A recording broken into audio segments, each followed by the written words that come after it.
नमस्कार श्रोताओं, इस वक्त बातचीत के लिए हमसे मुखातिब हैं काशी हिंदू विश्वविद्यालय के पेंटिंग यानी चित्रकला विभाग के शोध छात्र और अन्य भी जो कला संस्कृति साहित्य की जो विधाएं हैं उनमें आपकी गहरी अभिरुचि है। मिठाई लाल जी, हम आपका बहुत बहुत स्वागत कर रहे हैं आकाशवाणी और विविध भारती की ओर से। नमस्कार।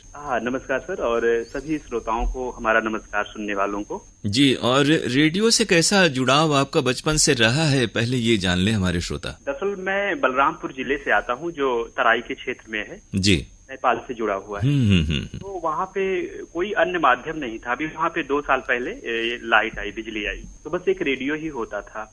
और हमारे गांव में हम आपको बता दें कि रेडियो सभी के घरों में होता था। तो एक रोचकता बनी होती थी कि कोई नई जानकारी आज दिन भर में मिलेगी, कुछ गीत भी सुनना है तो रेडियो ही होता था। तो यही एक माध्यम होता था जिससे हम अपने आप को रेडियो से जोड़ सकते थे और अन्य जानकारियां भी प्राप्त कर सकते थे। यानी आपके जो पढ़ाई लिखाई पालन पोषण हुआ वो ग्रामीण परिवेश में, हमें लगता है प्रकृति के नजदीक रहने के कारण ही ये जो दृश्य होते हैं, चित्रकारी के दृश्य होते हैं, प्रकृति ही सबसे बड़ी चित्रकार है। सारे दृश्य जो कुदरती हैं आमतौर पे हम उन्हीं की अनुकृतियां बनाने का प्रयास करते हैं। तो कला की ओर आपका रुझान किस तरह से हुआ? बचपन में मैं बहुत संकोची था और मुझे अपनी बातों को कहने में बहुत ही संकोच होता था। घर में अगर कोई मेहमान भी आ गया तो मैं उनसे बात नहीं कर पाता था, लेकिन कुछ भी मन में आता था तो मैं उसे चित्र के माध्यम से कॉपी में उतार देता था। उस समय वाटर कलर, ब्रशेज हैं, ये सब भी उस समय नहीं होते थे, तो पेन से ही मैं करता था। लेकिन घर पे पिताजी देखते थे तो बहुत डांट पड़ती थी, अच्छा नहीं माना जाता था। तो क्या होता था कि जब वो लोग सो जाते थे तो 10 बजे रात को 10 बजे वहाँ पे विविध भारती आता था और छाया गीत आता था। जी जी। तो मैं उसके साथ साथ में जब तक वो बजता रहता था मैं पेंटिंग करता रहता था। अगर दरवाजे पे थोड़ी भी आवाज आई तो मैं तुरंत बंद करके और बिल्कुल सब कुछ छुपा लेते थे आप। हाँ। और ये होता था कि घर में उस समय लाइट नहीं थी तो लालटेन होता था, तो उसी की रोशनी में चारों तरफ अंधेरा। और जब आप बना रहे होते थे तो ऐसा लगता था कि आप किसी दूसरे संसार में पहुंच गए। बिल्कुल। तो यही होता था। तभी से ये जो चित्रकला के प्रति और साहित्य के प्रति जो रुचि है वो बढ़ती चली गई। और फिर भी मैं बहुत परेशान रहता था कि आगे मैं क्या करूंगा, क्योंकि हमारे स्कूल में कोई भी हाई स्कूल से अधिक नहीं पढ़ा हुआ था। जी जी। और आमतौर पे जो घर परिवार समाज होता है उसका दबाव जो पारंपरिक विषय हैं, कला विज्ञान गणित वगैरह, उन्हीं पर रहता है। और इस तरह के लीक से हटकर जो कला है, चित्रकारी है, इस बारे में लोग अब भी और बहुत पहले भी बहुत गंभीरता से इन विषयों को नहीं लेते थे। तो क्या हुआ कि फिर उसके बाद में ये उत्सुकता बनती चली गई और मैं अक्सर न्यूज़पेपर में या कहीं भी ढूंढता रहता था कि क्या चित्रकला में कुछ हो पाता है। लेकिन मैं किसी से कह नहीं पाता था संकोचवश कि ये चित्रकला क्या करेगा। एक बार मैं घर से भाग गया लखनऊ, तो वहाँ गया तो वहाँ एक कोई इंटर कॉलेज हाई स्कूल में जब मैं था तो वहाँ पे उन लोगों ने कहा कि इतनी दूर जब पढ़ोगे तो चित्रकला से क्यों पढ़ोगे, तुम मैथ से पढ़ो। तो फिर हम निराश होकर लौट आए। तो घर पे किसी को बताकर नहीं गया था, तो घर पे सब बहुत परेशान हुए। तो हमने कहा नहीं, अब हम साइंस से पढ़ेंगे। तो हमने इंटर में साइंस ले लिया, बायोलॉजी। और फिर मैं मेडिकल की तैयारी, तो मैं जब इलाहाबाद आ गया तो क्लास में मैं जो बायोलॉजी के चित्र होते थे उसमें बहुत सारे जो बनाना होता था। जी जी। तो उसमें हमारे मित्र कहते थे कि तुम फाइन आर्ट्स क्यों नहीं कर लेते हो, जब इतना सुंदरता से आप वो सारे चित्र जो विज्ञान के होते हैं बना लेते हैं।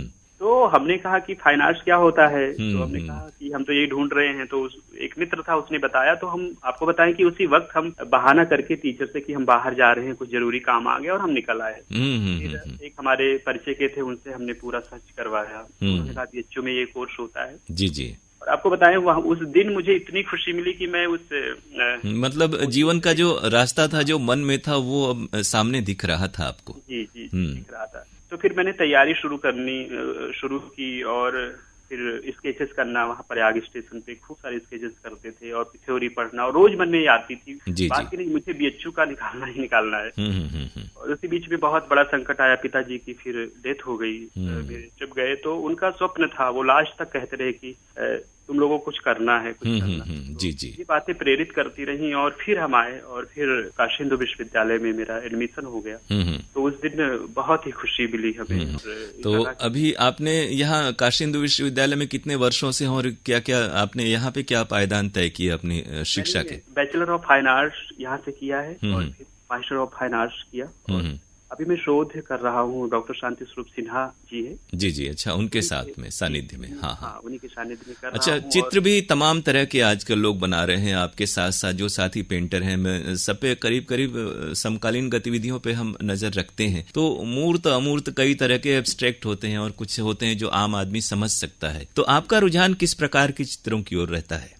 मेरा, जैसा कि अभी बातचीत हुई कि मेरा जो बचपन है वो प्रकृति के सानिध्य में ही बीता, बलरामपुर में प्रकृति की तरफ बहुत झुकाव रहा। और मैं बचपन से ही जो भाव चेहरे के होते थे, मैं उनको अक्सर देखता रहता था कि कौन दुखी है, कौन खुश है, कौन बहुत इनोसेंट है। तो ये बहुत प्रभावित करते थे। तो मुझे लगा कि ये भाव जो है वो प्रकृति के बहुत करीब है। तो मैं उन्हीं को लेकर के काम करना शुरू किया। और मेरे जो शोध निदेशक है गुरुजी, तो वो हमेशा हमको ये बताते रहे कि आप कालिदास का जो साहित्य है वो बहुत ही समृद्ध है। तो जी, अभी हाल में हमने आपके जो चित्र अभिज्ञान शाकुंतलम पर आपने बनाए, वो भी हमने देखे। और इस तरह का काम, पारंपरिक काम आजकल नए लोग कम कर रहे हैं, लेकिन आपका परंपरा और संस्कृति से जुड़ाव है जो कि चित्रों में आपके दिखता है। हमें लगता है एक बात और सभी को समझनी चाहिए कि अगर प्रकृति पुरानी नहीं है, आज भी उसका उतना ही महत्व है जितना हजारों साल पहले था। जी जी जी। तो हमें लगता है कि आप अपने चित्रों में कुछ ऐसा चित्रित करें जिससे लोगों को सुकून मिल सके और कोई संदेश लोगों तक पहुंच सके, जिससे आम जन लोग भी जुड़ पाए। और आप बनारस में हैं, बनारस में रहकर ये सब कुछ कर रहे हैं, तो बनारस तो अपने आप में ही चित्रों के लिए कहें तो खजाना है। घाटों पर तमाम आपके साथी चित्रकार, शोधार्थी दिख जाते हैं जो पेंटिंग बनाते हैं। बनारस ने इन वर्षों में किस तरह से आपकी कला को प्रभावित किया या कोई नजरिया आपको दिया? बनारस को हम आपको बता दें कि बचपन से ही, एक बार मैं छठी क्लास में था तो मेरे एक टीचर थे, तो वाराणसी नगरम करके एक चैप्टर था तो पढ़ा रहे थे। तभी से बनारस के प्रति एक कल्पना मन में उभरने लगी। और जब मैं यहाँ आया, घाटों पर गया, तो ऐसा लगा कि जैसे जो मेरी कल्पना थी वो साकार हो गई। तो आज भी मैं अक्सर शाम को जब क्लास से निकलते हैं हम लोग 5 बजे, तो घाट पे जाना ही जाना होता था। इस समय लॉकडाउन की वजह से नहीं जाना हो पाता है। तो और यहाँ पे ये कला संस्कृति का नगर है, साहित्य, संगीत, तो रोज कुछ ना कुछ ऐसे कार्यक्रम होते रहते हैं जिसमें मैं अक्सर जाता रहता हूँ। और उससे आपको प्रेरणा मिलती है। मुख्य रूप से क्या क्या आपने श्रृंखलाएं बनाई हैं, क्या सीरीज आपने काम किया है? मैंने बैचलर में तो आपको सब कुछ सीखना होता था, तो मास्टर में मैंने प्रकृति और इंसान को लेकर के पूरी श्रृंखला मैंने बनाई थी, लगभग 20-25 चित्रों की। उसके बाद में मुझे संस्कृति मंत्रालय का स्कॉलरशिप मिला, भारत सरकार का, जो मास्टर डिग्री में दिया जाता है पूरे भारत से 40 चित्रकारों जी को। जी जी। उसके बाद में नेपाल काठमांडू का जो भारतीय दूतावास है उसमें भी बुला करके सम्मानित किया गया था मुझे। अभी तो अभिज्ञान शाकुंतलम के ऊपर में मैं चित्रण कर रहा हूँ और आज के समय को लेकर चित्रित कर रहा हूँ। जी, जैसे ये जो कोविड का दौर है या जो वर्तमान हालात जो उत्पन्न हुए हैं। जी जी। और आगे की क्या योजनाएं भविष्य को लेकर के? यहाँ तक तो आप पहुँच गए, आगे क्या करना चाहते हैं, कुछ खास आप? आगे मेरी इच्छा है कि मैं अपने चित्रों के माध्यम से ही, क्योंकि